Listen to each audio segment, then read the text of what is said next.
दोस्तों नमस्कार। बिहनिया संझा से मैं कौशल तिवारी। कल जिस दलित महिला को प्रताड़ित करने और हम बिस्तर करने का मामला सामने आया था, उस मामले में पुलिस की अपनी जांच रिपोर्ट भी सामने आ गई है। दो अलग अलग जांच रिपोर्ट में साफ कहा गया है कि इस महिला को फर्जी मामले में फंसाने में पुलिस के उच्चाधिकारियों की संलिप्तता सामने आ चुकी है, लेकिन न सरकार ने उस अधिकारी के खिलाफ कार्रवाई की और न ही पीड़ित दलित महिला को न्याय मिला। हालांकि इस मामले में अब समाज के कुछ जागरूक लोग न्याय की मांग करने के लिए ज्ञापन देने लगे हैं, लेकिन सच तो यह है कि उस दलित महिला ने इस प्रताड़ना के दौरान अपने पिता को तो खोया ही है, जेल में भी 6 महीने बिताए हैं। उस न्याय का क्या होगा? सारा खेल और सारी जांच रिपोर्ट का जब हमने अध्ययन किया तो पाया कि पीयूष तिवारी नामक जिस आपराधिक युवक को पुलिस के उच्चाधिकारी संरक्षण दे रहे हैं, उनका उस उच्चाधिकारी से बेहद ही नजदीकी संबंध है और वह पूरा खेल अपने प्रभाव का इस्तेमाल करते हुए खेलता रहा। उस महिला के साथ बलात्कार किया, उसे उस पुलिस अधीक्षक के साथ हम बिस्तर के लिए मजबूर करने की कोशिश की गई और सबसे दुखद स्थिति तो यह है कि महिला आज भी न्याय के लिए भटक रही है। महिला ने प्रेस क्लब रायपुर में बताया कि वह 5 दर्जन से अधिक आवेदन अपनी न्याय की गुहार लगाते हुए शासन और प्रशासन में बैठे अधिकारियों नेताओं को दे चुकी है, लेकिन न्याय नहीं मिलता। राजनीति का अपना खेल है। आज ही कांग्रेस के प्रदेश अध्यक्ष मोहन मरकाम ने दावा किया है कि भाजपा शासनकाल से कांग्रेस शासनकाल में कम अपराध हुए। एनसीबीआर के आंकड़े तक उन्होंने प्रस्तुत किए हैं, लेकिन जिस खेल में पुलिस अधिकारी या प्रशासन के उच्च अधिकारी शामिल होते हैं, क्या उस पर कार्रवाई करने में सत्ता कुछ कर पा रही है?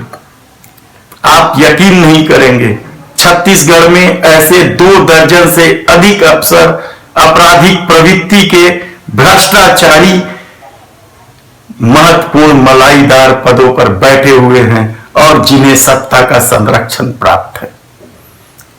हालांकि दलित महिला के मामले में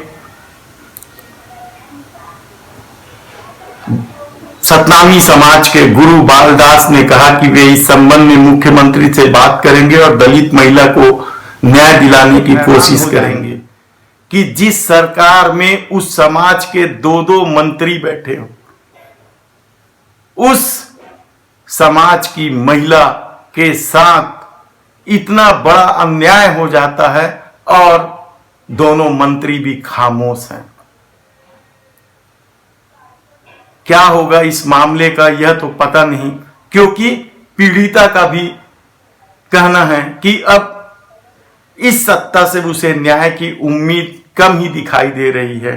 पीड़िता के साथ उसके वकील भी आए थे जो कह रहे थे कि अब वे एसपी और उस आपराधिक व्यक्ति के खिलाफ अपराध दर्ज कराने न्यायालय का शरण लेंगे। यानी हर बात के लिए, न्याय के लिए यदि आम लोगों को न्यायालय तक जाना पड़े तो फिर इस तरह की सत्ता का क्या मतलब है।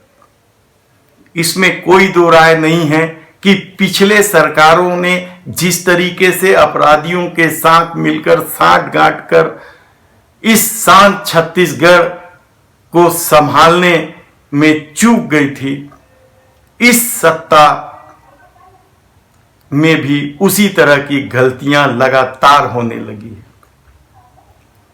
यदि आम आदमी अपने न्याय की दुहाई के लिए थाना जाने से हिचकने लगे तो फिर लोकतंत्र का मतलब क्या रह जाएगा। अपराधियों से साठगांठ और संरक्षण को लेकर पुलिस प्रशासन हमेशा ही संदेह के घेरे में रहा है। राजधानी के भी आउटर के कई थानों में इस तरह की खेल बड़े पैमाने पर हो रहे हैं। अपराधियों से साठ गांठ कर लोहा चोरी, अवैध शराब बिक्री और न जाने किस किस तरह के नशीले पदार्थों की आवाजाही का खेल भी चल रहा है। लेकिन कांग्रेस के प्रदेश अध्यक्ष मोहन मरकाम को तो उस आंकड़े से मतलब है जो उसके राजनीति के अनुकूल है। लेकिन क्या ये आंकड़े वास्तविकता से परे नहीं हैं? आप किसी भी आम आदमी से पूछ लीजिए, उसका भरोसा पुलिस पर है ही नहीं। अपराधी सरेआम घूम रहे हैं और सत्ता और विपक्ष एक दूसरे के सामने आंकड़े पेश कर अपनी राजनीतिक रोटियां सेक रहे हैं। उसलापुर की उस दलित महिला के खिलाफ जिस तरीके से फर्जी मामले दर्ज किए जाते रहे और पुलिस की अपनी जांच रिपोर्ट में यह सब बातें सामने आ जाने के बाद भी यदि अधिकारी के खिलाफ कार्रवाई नहीं हो रही है, उसे निलंबित या बर्खास्त नहीं किया जा रहा है और न ही उसके खिलाफ कोई एफआईआर दर्ज हो रही है, तो इसका मतलब क्या है।